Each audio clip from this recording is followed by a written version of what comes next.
வன்னியரசு. இப்போ அமித்ஷா வைக்கக்கூடிய குற்றச்சாட்டுல முக்கியமான ஒன்றாக மொழியை வைத்து அரசியல் செய்து நாட்டை பிரிக்க நினைக்காதீர்கள் என்ற ஒரு கருத்தையும் சொல்றார் அமித்ஷா. உங்களோட பார்வை என்ன பற்றி?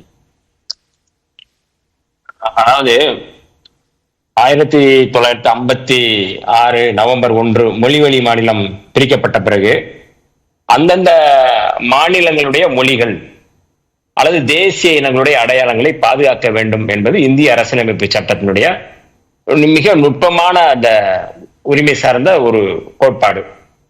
அப்ப அந்தந்த மாநிலங்களுக்கான உரிமைகள் அப்படிங்கிறது அந்தந்த மொழிகள் அந்தந்த தேசிய இனங்களுக்கான அடையாளங்களை பாதுகாப்பதுதான். இது ஒவ்வொரு மாநிலங்களுடைய உரிமை சார்ந்தது. இன்னைக்கு அமித்ஷா அவர்கள் தான் குஜராத்தியாக இருந்தாலும் கூட அவர் குஜராத்தி மொழிக்கு முக்கியத்துவம் கொடுக்காமல் இந்திக்கோ அல்லது சமஸ்கிருதத்தோ முக்கியத்துவம் கொடுப்பது என்பது அவருடைய உரிமை சார்ந்தது. அதுக்குள்ள நாங்கள் தலையிடல. ஆனால் தமிழ் மொழி பாதுகாப்பது அப்படிங்கிறது வெறும் அடையாளத்துக்காக மட்டுமல்ல, அது ஒட்டுமொத்தமாக இன்னைக்கு இந்த மொழி தமிழ் மொழி மட்டும்தான் இன்றைக்கு உலகத்துல மூத்த மொழி என்று சொல்கிறார். அதை பாதுகாக்க வேண்டும் என்பதை நான் சொல்லவில்லை. 2009 அறிக்கையில மொத்தம் 2473 அதுல 1950க்கு பின்னாடி இந்தியாவில் 5 மொழிகள் அழிந்து போயின. இது நம்ம சொல்றது நான் சொல்லல, யுனெஸ்கோ நிறுவனம் சொல்றது. இது உலக அளவில் இருக்கிறது. அது மேலும் 42 மொழிகள் அழிவில் உள்ளன. இதுல தமிழ் மொழி அழியாது, அழிக்க முடியாது, அதுதான் ஆதாரமான மொழி என்று, அதாவது ஆதாரம்னா அடிப்படையான மொழி என்பதை யுனெஸ்கோ நிறுவனம் சொல்லுது. இதுல இந்தியாவில் அழிக்கப்பட்ட மொழிகள் அல்லது அழியின் தருவாயில் இருக்கின்ற மொழிகள் அப்படிங்கிறத அவங்க பட்டியலிடும் போது அவங்க சொல்றாங்க 65,000 ஆண்டுகளாக பேசப்பட்ட அந்தமான் நிக்கோபருடைய அந்த ஆதி மொழி, அந்தமான் மக்களுடைய அந்த பழங்குடி மக்களுடைய மொழி போ என்கின்ற அந்த மொழி இன்னைக்கு இல்ல, அழிக்கப்பட்டு விட்டது. சத்தீஸ்கர்ல இல்ல, நான் சொல்லி முடிச்சிடறேன் ப்ளீஸ்.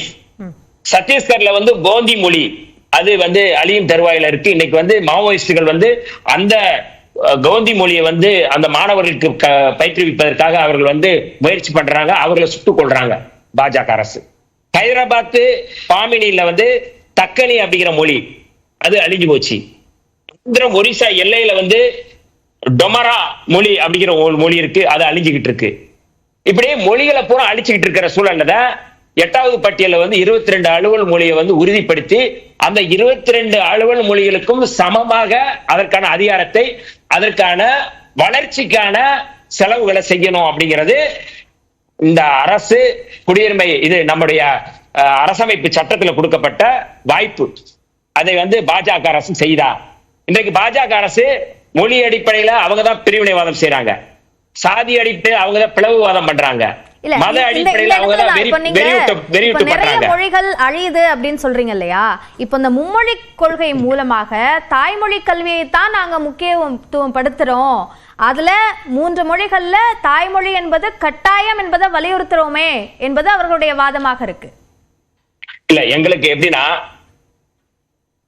ஆங்கிலம் எப்படி இவங்க சொல்றாங்க, ஆங்கிலம் எப்படி அந்நிய மொழியோ அது போல இந்தியும் எங்களுக்கு அந்நிய மொழி.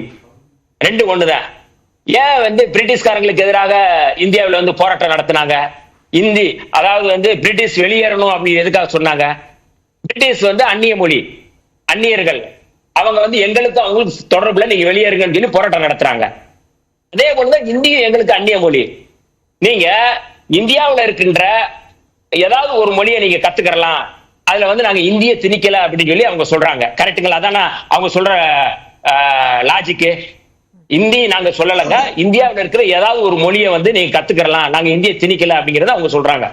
என்னுடைய கேள்வி நீங்கள் அதுவும் அமித்ஷா போன்றவர்கள் சொல்றது என்னன்னா, தென்னிந்தியாவுடைய மொழியை நாங்க மதிக்கின்றோம் அப்படின்னு சொல்லி சொல்றாரு. நாடாளுமன்றத்துல பச்சை பொய் சொல்றாரு. நாங்க தென்னிந்தியாவில் இருக்கின்ற மொழிகளை நாங்கள் வெறுக்கவில்லை, நாங்கள் ஆதரிக்கின்றோம், அல்லது நாங்கள் அதற்கு சமமா தான் பார்க்கிறோம் சொல்றாங்க. நாங்கள் அல்ல என்கிறார். நான் ஒரு புள்ளி விவரங்களை சொல்றேன். அவர்கள் ஒதுக்கப்பட்ட நிதிகள் அப்படிங்கறத மரியாதைக்குரிய மதிவாணன் அவர்கள் சொன்னாரு. சமஸ்கிருதத்துக்கு ஒதுக்கப்பட்ட நிதி, நான் புள்ளி விவரங்களோட சொல்றேன். நான் சில விஷயங்களை 2017 2018 சமஸ்கிருதத்துக்கு ஒதுக்கப்பட்ட நிதி 198 கோடி. அதே 2017 2018 தமிழுக்கு ஒதுக்கப்பட்ட நிதி வந்து 10.59 கோடி. அது 10 கோடி தான்.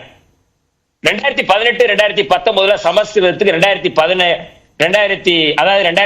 இருந்து 19 வரை அவங்க ஒதுக்கப்பட்ட நிதி வந்து 214 கோடி. அதே 2018 2019 வெறும் 4.50 கோடி, அதாவது 4.5 கோடி தான் தமிழ் மொழிக்கு.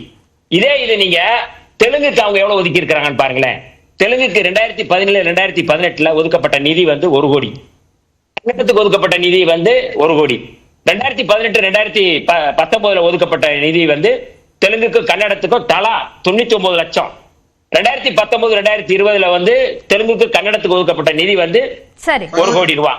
இருங்க நான் சொல்லிடுறேன். இருங்க இதுல என்னன்னா மொத்தம் 6 செம்மொழிகள் இந்தியாவுல வந்து அங்கீகரிக்கப்பட்டது. முதல்ல வந்து தமிழ் மொழி தான் செம்மொழியாக்கப்பட்டது, அது காங்கிரஸ் ஆட்சி காலத்துல. அதற்கு பிறகு சமஸ்கிருதம், அதற்கு பிறகு தெலுங்கு, அதுக்கு பிறகு கன்னடம், மலையாளம், ஒடியா. என்னுடைய கேள்வி அமித்ஷா அவர்களுக்கு அல்லது பாஜக நண்பர்களுக்கு நான் வைக்கக்கூடிய கேள்வி, நீங்கள் சமமாக எல்லா மொழியும் நீங்க பாவிக்கிறீங்க அப்படின்னா ஒதுக்கப்பட்ட நிதி எவ்வளவு நீங்க ஒதுக்கி இருக்கிறீங்க? இன்னமும் மலையாளத்துக்கு நீங்க செம்மொழிக்கு நீங்க நிதி ஒதுக்கலங்க, ஒடியாவுக்கு நீங்க ஒதுக்கல. அப்ப நீங்க மொழி அரசியல் யார் செய்யறது? யாருக்கு நீங்க முக்கியத்துவம் படுத்துறீங்க? சமஸ்கிருதத்துக்கு முக்கியப்படுத்துறீங்க. சமஸ்கிருதம் தான் உயர்ந்த. மொத்தம் எவ்வளவு பேர் அவங்க மொழி பேசக்கூடியவங்க? வெறும் 24,000. செத்த மொழிங்க அந்த மொழி, செத்து போன மொழி.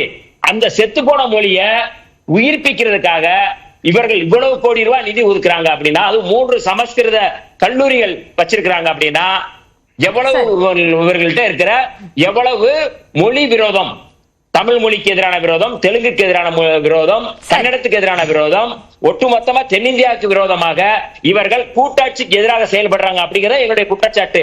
இவங்க என்ன எந்த அடிப்படையில் மொழி அரசியல் இவங்க பண்ணாம இருக்கிறாங்க? அயோக்கியத்தனமான உரை வந்து அமித்ஷாவுடைய உரை. அதுதான் என்னுடைய பார்வை. அது இல்ல, சரியான வார்த்தைகளே பயன்படுத்தலாம் நான் நினைக்கிறேன். திரு ராமசாமி மையப்பன், மொழி அரசியலை செய்வது பாஜக தான், நிதி ஒதுக்கீட்டிலே நிறைய பாரபட்சங்கள் இருக்கு அப்படின்ற அடிப்படையில் அந்த அரசியலை செய்வது பாஜக தான் என்ற வாதத்தை முன்வைக்கிறார் திரு வன்னியரசு. உங்க பதில்? பாரத மண்ணிற்கும் தமிழ் மக்களுக்கும் முதற்கண் வணக்கங்கள். சென்னையில் இருக்கோம், தமிழ்நாட்டில் இருக்கோம். இன்னைக்கு சிஎஸ்கேக்கும் வாழ்த்துக்கள். முதல் ஐபிஎல் கேம் இருக்கு. சிஎஸ்கேவோட ஃபேன்ஸுக்கும் வாழ்த்துக்கள். ஒரு ஹீட்டடான சப்ஜெக்ட் இருக்கும்போது அட்லீஸ்ட் நம்ம ஜாயிண்டா எல்லாரும் சப்போர்ட் பண்ற டீமை வந்து செலிப்ரேட் பண்ணலாம் அப்படிங்கிறது. அதற்கு அடுத்தது இன்னைக்கு இருக்கிற விவாதம். உங்களோட கேள்விக்கு வரதுக்கு முன்னாடி ஒரே ஒரு ஸ்டாட்டிஸ்டிக்ஸ். 1996 இருந்து 2014 வரைக்கும் 18 ஆண்டுகள் வந்து திமுக வந்து மத்தியில் ஆட்சியில் இருந்திருக்காங்க. வெவ்வேறு கூட்டணிகள், யுனைடெட் ஃப்ரண்ட்ல பல கட்சிகளோட, அதுக்கப்புறம் பாஜகவோட என்டிஏல, அப்புறம் யுனைடெட் ப்ராக்ரஸிவ் அலையன்ஸ்னு அவங்க வந்து ஒரு காங்கிரஸ் கட்சியோட சார்ந்து மற்றும் பல கட்சிகளோட சார்ந்து கூட்டணியில் இருந்திருக்காங்க. அவங்க வந்து அஃபிஷியல் லாங்குவேஜ் ஆக்டுக்கு என்ன பண்ணியிருக்காங்க, இல்லை டீலிமிட்டேஷனை குறித்து அந்த ஆக்டில் 2002 வந்த ஆக்டில் என்ன அமெண்ட்மெண்ட்ஸ் கொண்டு வரணும்னு கேட்டிருக்காங்க. இல்லை சட்ட திருத்தங்கள் நம்மளோட அரசியலமைப்புக்கே ஆர்டிகல் 70, ஆர்டிகல் 140, ஆர்டிகல் 319, 322 இதுக்கெல்லாம் என்ன மாற்றம் கொண்டு வரணும்னு கேட்டிருக்காங்க. இவங்க மத்தியில் ஆட்சியில் இருந்தபோது ஒன்றுமே இவங்க கேட்கல. அன்னைக்கெல்லாம் அவங்க டீலிமிட்டேஷன் நடக்கும், 2026 வரும், அது ஃபோர்காஸ்டட் பாப்புலேஷன். 2006 இவங்க ஆட்சியில் இருக்கும்போது